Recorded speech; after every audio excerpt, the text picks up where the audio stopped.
नमस्कार, news nation देख रहे हैं आप। आपके साथ मैं हूं नवेद। पंजाब के मशहूर सिंगर के मर्डर को करीब 3 महीने से ऊपर हो गया। पुलिस ने अब जाकर चार्जशीट दाखिल की है और जिन 32 लोगों को आरोपी बनाया गया है उनमें से 24 के खिलाफ चार्जशीट दाखिल की गई, जिसमें से 20 की गिरफ्तारी हुई है, बाकी 4 फरार है। पुलिस अभी तक हत्या की प्रमुख वजह का खुलासा नहीं कर पाई है। पुलिस की थ्योरी में रंजिश, फिरौती के अलावा टारगेट किलिंग भी है, जो सबसे अहम वजह बताई जा रही है। लेकिन सवाल यह कि टारगेट किलिंग के पीछे कौन हिस्ट्री शीटर है। पंजाब पुलिस ने जांच बढ़ाई तो तार दिल्ली से भी जुड़े और कनाडा से भी, लेकिन असली मास्टरमाइंड का ठिकाना पाकिस्तान में मिला है। आपको दिखाते हैं आखिर कौन है वो इंटरनेशनल सुपारीबाज जिन्होंने मूसेवाला को मारकर दहशत का नया खेल शुरू कर दिया।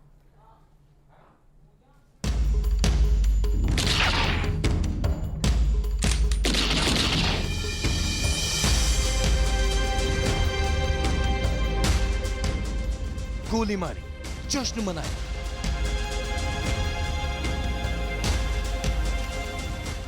कत्ल किया, कोहराम मचाया,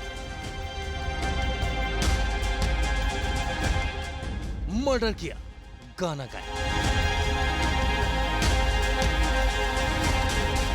दहशत फैलाई, फोटो खिंचाया और इस सब के पीछे 3 नाम: लॉरेंस बिश्नोई गैंगस्टर, गोल्डी बराड़ गैंगस्टर, हरविंदर रिड्डा बब्बर खालसा आतंकी। यानी सिद्धू मूसेवाला की हत्या के बाद से जिन आरोपियों के वीडियो सामने आ रहे हैं वो महज मोहरे हैं। असली खिलाड़ी तो लॉरेंस एंड कंपनी है, जिसके तार हिंदुस्तान से लेकर पाकिस्तान तक फैले हैं। अब दिल्ली पुलिस इस नेटवर्क को तोड़ने में जुट गई है।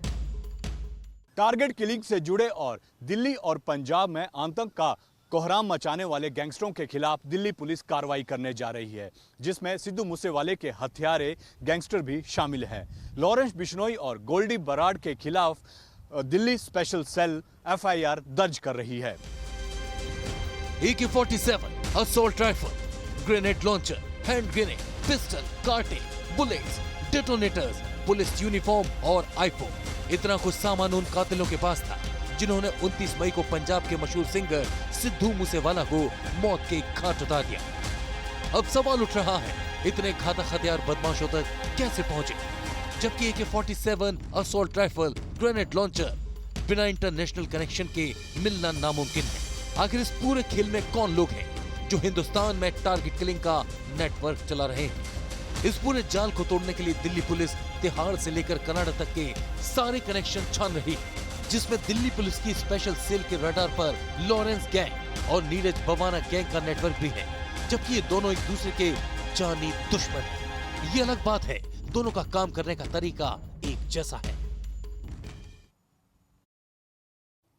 गैंगस्टरों पर लगाम कसने के लिए दिल्ली की स्पेशल सेल ने जो एफआईआर दर्ज की है उसमें लॉरेंस बिश्नोई, गोल्डी बराड़ और हरियाणा और पंजाब के कई गैंगस्टरों के नाम शामिल हैं, जिसमें पश्चिमी यूपी के अलावा हरियाणा और दिल्ली में एक्टिव नीरज बवाना का नाम भी शामिल है।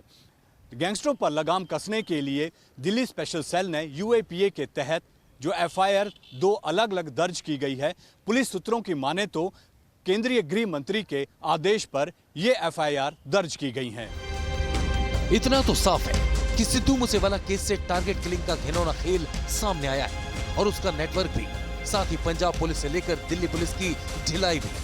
वरना तिहाड़ में बैठे बिठाए एक खेल चलता रहा और कनाडा के शार्प शूटर अरेंज किए गए और पुलिस को कानो कान खबर तक नहीं मिली। कुल मिलाकर या तो गैंगस्टर बेहद होशियार हैं या फिर पुलिस का नेटवर्क काफी कमजोर।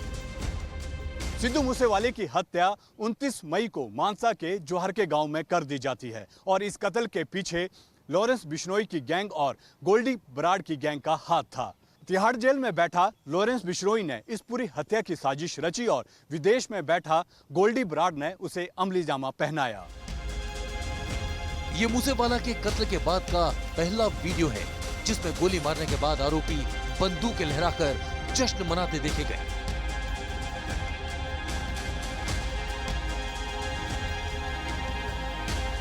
ये मूसेवाला के कत्ल का दूसरा वीडियो है जिसमें आरोपी नाच गाना करते दिखाई दिए।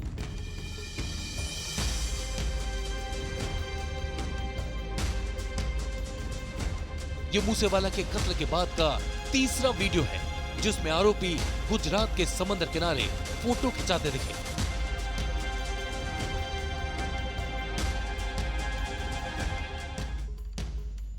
इन तमाम वीडियो को देखने के बाद इतना तो साफ हो जाता है कि मूसेवाला को मारने के बाद इन आरोपियों के चेहरे पर ना तो कोई शिकन थी और ना ही इन्हें किसी बात का डर। यहाँ तक कि पुलिस इनका पीछा कर रही होगी ये इस बात से भी नहीं घबराए थे। यानी एक बड़ी प्लानिंग के साथ ये काम किया गया था। हैरानी की बात ये रही कि पंजाब पुलिस जिन 5 राज्यों में आरोपियों को ढूंढ रही थी वो गुजरात में तस्वीरें खिंचा रहे थे। ये पुलिस के नेटवर्क में बड़ा लूपहोल था। सिद्धू मूसेवाले की हत्या के बाद गैंगस्टरों का विदेशी कनेक्शन भी सामने आया। कनाडा में बैठा गोल्डी बराड़ जिसने शार्प शूटरों का इंतजाम करवाया था, गोल्डी बराड़ ही लॉरेंस बिश्नोई का साथी था और इस केस का मुख्य आरोपी भी। पुलिस के मुताबिक गोल्डी बराड़ ने 6 शार्प शूटरों का इंतजाम किया था जिसमें से 2 शार्प शूटर मन्नू और रूपा को पुलिस ने एनकाउंटर में मार गिराया। पुलिस भी इस बात को जान चुकी थी कि मूसेवाला का कत्ल सिर्फ फिरौती या फिर बदला लेने के लिए नहीं किया गया था, बल्कि इससे जुड़े गैंगस्टर हिंदुस्तान में टारगेट किलिंग का एक तगड़ा नेटवर्क खड़ा करना चाहते हैं जिसमें लॉरेंस जेल से बैठे बैठे सुपारी ले और कनाडा से गोल्डी बराड़ हथियार और गुर्गों का इंतजाम करा दे। उसके बाद खेल उन गुर्गों के सहारे अंजाम दिया जाए जो अपराध की दुनिया में ज्यादा जाने पहचाने चेहरे ना हो। इससे पुलिस कभी भी उन तक नहीं पहुंच पाएगी और खेल खल्लास हो जाएगा। Team news nation.